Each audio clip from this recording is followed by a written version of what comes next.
Marine Janello, j'ai 32 ans. Ma première expérience au sein de la collectivité a été lors de mon stage pendant mes études. Ensuite, j'ai intégré en 2017 en qualité d'assistante de direction au sein de la direction des ressources humaines.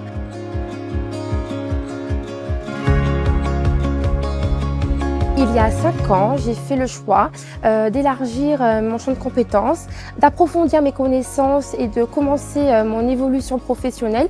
Et j'ai donc fait une demande de mobilité au sein du service de la carrière en qualité de gestionnaire en ressources humaines, un poste qui consiste à gérer la carrière des agents de la collectivité régionale.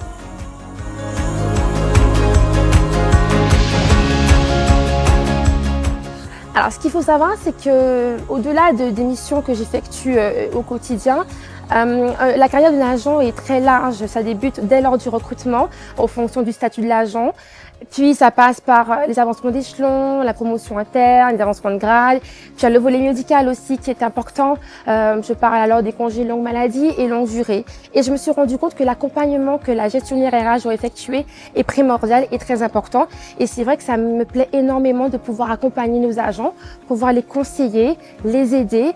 Et cela leur permet finalement de mieux comprendre un peu le déroulement de leur carrière et de mieux comprendre les pratiques et procédures que nous mettons en place pour justement améliorer la gestion de leur parcours professionnel et de leur carrière.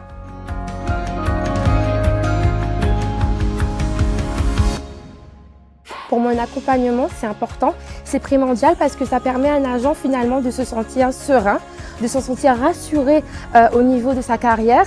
Et puis peut-être qu'il sera effectivement plus efficace, plus engagé dans ses missions. Et je pense que indirectement, notre rôle à nous, mon rôle à moi aujourd'hui, permet de contribuer au bon fonctionnement du service public, puisque nous aurons des agents qui seront satisfaits tout simplement de la gestion de leur carrière et confiants aussi.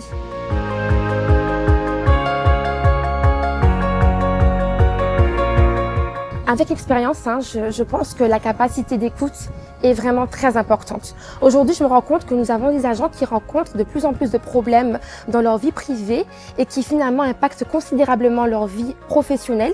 Et donc, il est important d'avoir cette capacité d'écoute pour pouvoir les écouter, leur apporter une oreille attentive, trouver des solutions pour répondre à leurs besoins sans impacter les nécessités de service. C'est quelque chose qui peut prendre du temps, qui peut être long, mais il faut pouvoir écouter pour pouvoir répondre aux besoins de tout le monde et satisfaire tout le monde, surtout.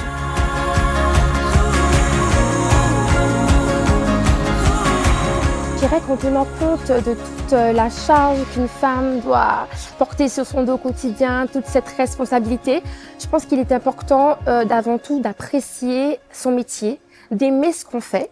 Et ça nous permet finalement d'être toujours dynamique, d'être toujours motivé et de toujours briller en fait dans nos missions. Ici, les femmes sont au cœur de l'action régionale. Pourquoi pas toi? Aie confiance en toi.